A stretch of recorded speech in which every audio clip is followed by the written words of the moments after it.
Ang videong inyong matutunghayan ay maaring hango sa tunay na buhay o nagkataon lamang sa mga pangyayari. Kasama ang mga karakter ay may binago kami upang maprotektahan ang kanilang pribadong buhay. Patnubay ng magulang ang kailangan.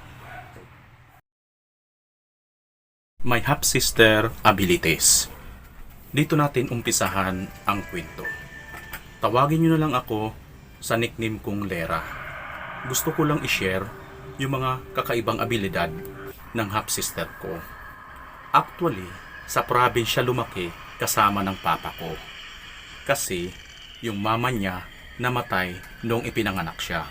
Bali, silang dalawa na lang ni papa ang magkasama habang ako naman ay sa Manila lumaki kasama ang mama ko.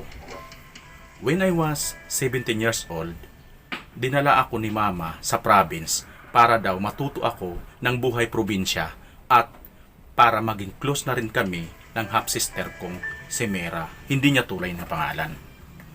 Kaya napilitan akong tumira sa province kasama ang half-sister ko at si papa. Mabait naman si papa dahil nakakausap ko na siya sa cellphone noon dahil hindi pa naman uso ang video call nung panahon na yon. At wala pang magagarang gadgets. Pero ni minsan ay hindi ko pa nakakausap si Mera. Kaya naman, nung makita ko siya, ay medyo nagulat ako. Dahil sa isip ko, pag sinabing promdi ay maitim at manang manamit. Pero iba siya dahil sobrang ganda niya.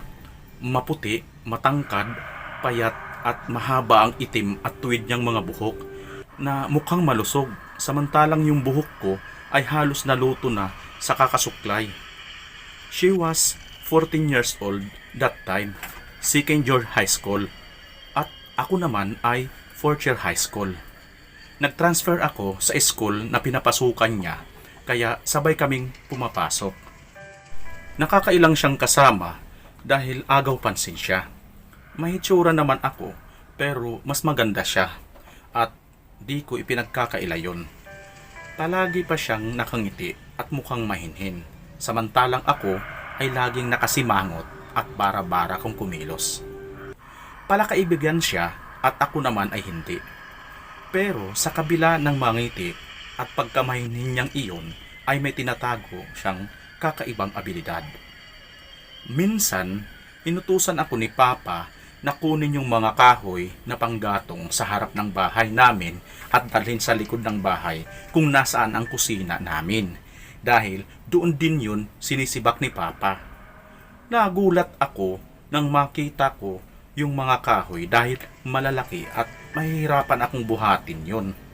Kaya naman, paisa-isa lang ang kaya ko at kinakaladkad ko na lang sa lupa. Nakakatatlong balik na ako nang dumating si Mera. Bit-bit ang isang malaking basket na may lamang mga manggang hinog. Nang makita niya ako, ay tinulungan niya akong buhatin ang mga kahoy.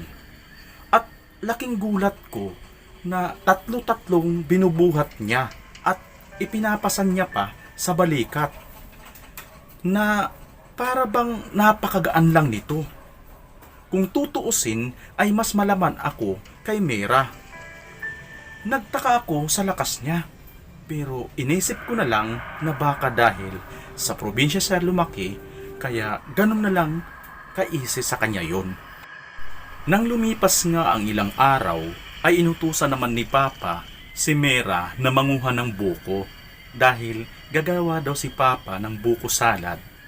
Kaya naman, sa pagka-excite ko, ay nagpresenta akong sumama kay Mera. Pero, nagkatinginan sila ni Papa na tila ba nag-uusap gamit ang mga mata. Tumango si Papa kay Mera bilang pagsang-ayon na pasasamahin ako. Kaya, pumasok ako sa bahay para kumuha ng sako na paglalagyan. Pagkalabas ko, naabutan kong nag-uusap si Papa at Mera ng seryoso. Pero hindi ko na din naririnig dahil umistap din sila nang makita ako ni Mera at ngumiti siya sa akin. Sa bukid, sila Papa nakatira, kaya medyo malayo ang mga kapitbahay. May dalawang palapag na yari lamang sa matibay na kahoy ang bahay nila Papa. May 3 silid pero magkasama kami ni Mera sa iisang silid at magkahiwalay ng kama na pinapagitnaan lang ng bedside table. Malawak din ang mga taniman nila Papa ng mga iba't ibang uri ng puno at gulay. Kaya malaya kaming kumukuha ng kahit ano. Masasabi kong hindi naman naghihirap sila Papa dahil may mga appliances din sila tulad ng ref at TV dahil may kuryente din doon sa baryo nila. Nang makarating nga kami sa mga puno ng nyog ay nilapag ni Mera ang sako. Mga ilang metro lang ang layo mula sa punong aakyatin niya. Ako naman ay sumunod sa kanya. Nang makarating nga kami sa puno, ay nakisuyo siya sa akin na kunin ang sako. Medyo nabadtrip ako.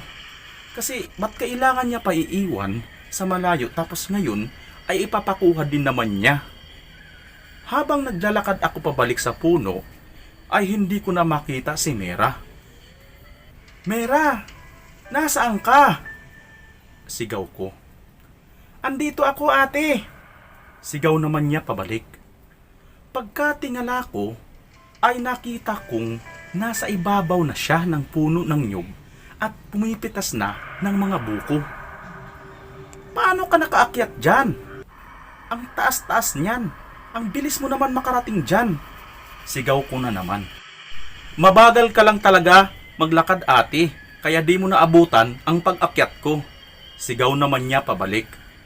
Pinagkibit balikat ko na lamang iyon dahil baka nga naman normal lang yon sa mga taga-probinsya. Pero kasi, kung titingnan ang kapatid ko, ay hindi mo mai-imagine na magagawa niya yon mga bagay na ginagawa niya ngayon. Pagka-uwi ay siya rin ang nagbuhat ng sako at tanging 2 buko lang ang bitbit ko. Lumipas pa ang mga araw at nagsimula na ang pasukan sa paaralan. Maraming kaibigan si Mera sa eskwela, kaya maraming bumabati sa kanya sa tuwing may madadaanan kaming mga kakilala niya. Nagbibisiklita lang kami sa pagpasok at pag-uwi. Binilhan kami ni Mama ng tig-isa para hindi na daw kami mapagod sa paglalakad dahil medyo malayo. Hindi naging maganda ang unang araw ko sa klase. Mahirap makipagsabayan sa mga taga-probinsya. Sa tuwing wala ang guro, ay lumalabas ang mga siga na ang buong akala ko ay sa syudad lang ang bully. Kahit saan pala dahil hindi ako nakaligtas doon. May isang babae nga na maangas ang lumapit sa akin. Ibang lahi ata siya. Dahil hindi Bisaya ang salita niya, tinatapangan niya ako at tumatawa-tawa sa mga kaibigan niyang lalaki sa tuwing inaambahan niya ako dahil napapapikit ako. Hindi ako lumalaban sa kanya, kaya mas lalo siyang naasar. Kaso, dumating ang guro, kaya naman hindi na natuloy ang pangbubuyo niya sa akin. Ang buong akala ko, tapos na. Pero, akala ko lang pala yun. Dahil, nung mag-uwian, ay kinaladkad ako ng mga lalaking kaibigan ng kaklase kong babae, papunta sa likod ng school. Sa dami ng mga puno at lawak ng school, ay walang makakapansin o makakarinig sa amin dahil maingay na ang mga estudyanteng naglalabasan. Sinikmuraan nga niya ako at dahil naiinis daw siya sa mga maarting katulad ko. Sa totoo lang ay hindi ako maarte. Sadyang magara lang ang mga gamit ko dahil galing ako ng Maynila at hindi talaga ako gaano pang sanay sa mga banatan ng buto. Hindi ko alam kung anong atraso ko sa babaeng ito para ganituhin niya ako. Dumudugo na nga ang bibig ko dahil sa ilang ulit na sampal niya. Pagkatapos ay hihilain naman niya ang buhok ko patayo dahil napapaluhod ako sa sakit ng pagkakasikmura niya sa akin. Akmang sasampalin niya na naman muli ako nang biglang may kamay na pumigil sa kanya. Nabitawan ako ni Duna at tumingala ako upang makita ang taong mukhang tutulong sa akin. At nanlumo ako nang makita ko si Mera. Anong laban niya sa babaeng kaharap ko at sa tatlong lalaking kaibigan nito sa payat ng katawan niya? Mukhang madadamay pa siya. Pero kitang-kita ko kung papaanong umatras ang tatlong lalaki at manginig na tila ba natatakot sila kay Mera. Nanlalaki ang mga mata ni Duna habang nakatingin kay Mera. "Mera, bakit ka nandito?" tanong ni Duna na tila kinakabahan. "Ate ko kasi yang sinasaktan mo." Simpleng sagot ni Mera na sumulyap saglit sa akin. Hindi ko alam." Halos mautal na si Duna sa pagbigkas noon. "Ngayon alam mo na," sagot naman ni Mera. Oo, alam ko na. Sige, uuwi na kami." Natataranta na sagot ni Duna. Duna, pagkabanggit ni Mera noon ay kinalabutan ako. Malalim pero malumanay, may halong pagbabanta ang boses niya. Ito ang unang beses kung marinig ang kakaibang dating ng boses niyang iyon. Noon si Duna kay Mera at takot na takot talaga siya. "Magkikita tayong muli, Duna." Pagkasabi noon ay ngumiti ng napakaganda si Mera at tumakbo naman si Duna kasunod ang mga lalaki. Nakangiti pa rin siya habang tanaw ang mga nagmamadali at papalayong sila Duna. "Anong mayroon sa'yo, Mera? Gangsta ka ba?" Nasabi ko sa isip ko. "O baka naman, lidi ka ng isang gang." Hindi ko talaga maiwasan ang mag-isip ng ganun. Inalalayan ako ni Mera at tinanong kung kaya ko pa ba magbike. Sa tingin ko naman ay kaya ko pa, kaya tumango ako.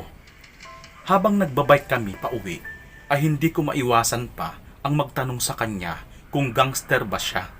Pero tumawa lang siya sa akin ng malakas at sinabing, "Makikilala mo din ako, ate.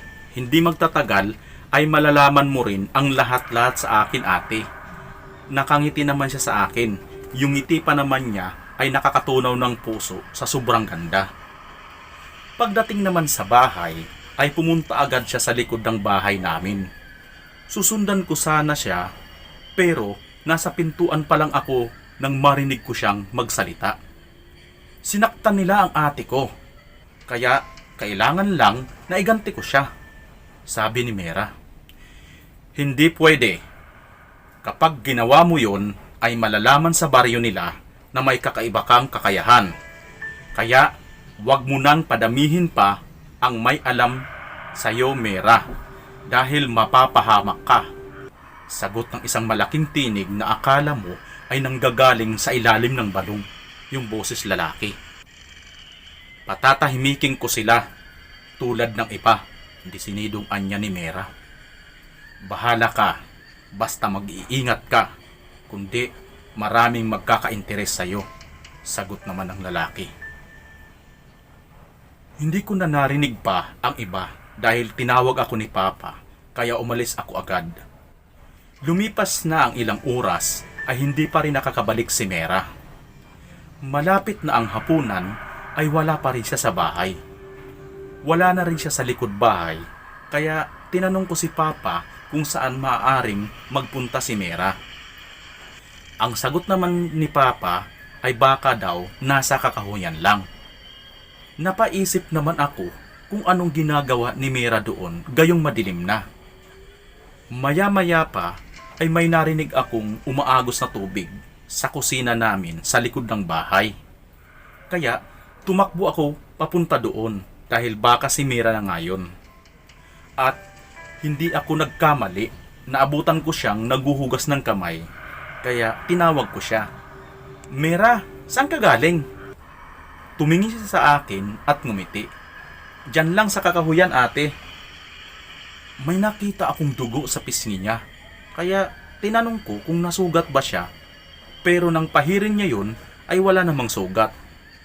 Nangaso lang ako, ate. Pakisabi kay Papa, may dala akong baboy ramo. Pakisuyo niya sa akin.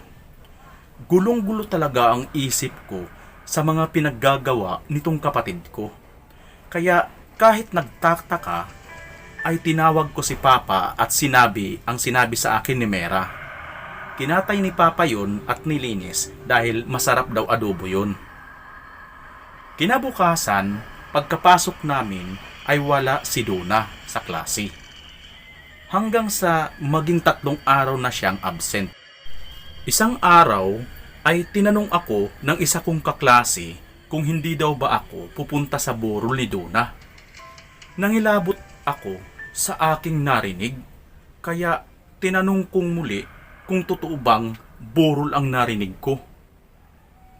Ibig sabihin ay patay na si Donna at sinabi nilang oo daw. 4 na araw na daw ang nakakalipas. Natagpuan daw sa kakahuyan si Donna na wala ng buhay at puro kalmot ang katawan. Nangilabot ako nang maisip ko ang duguang si Mera.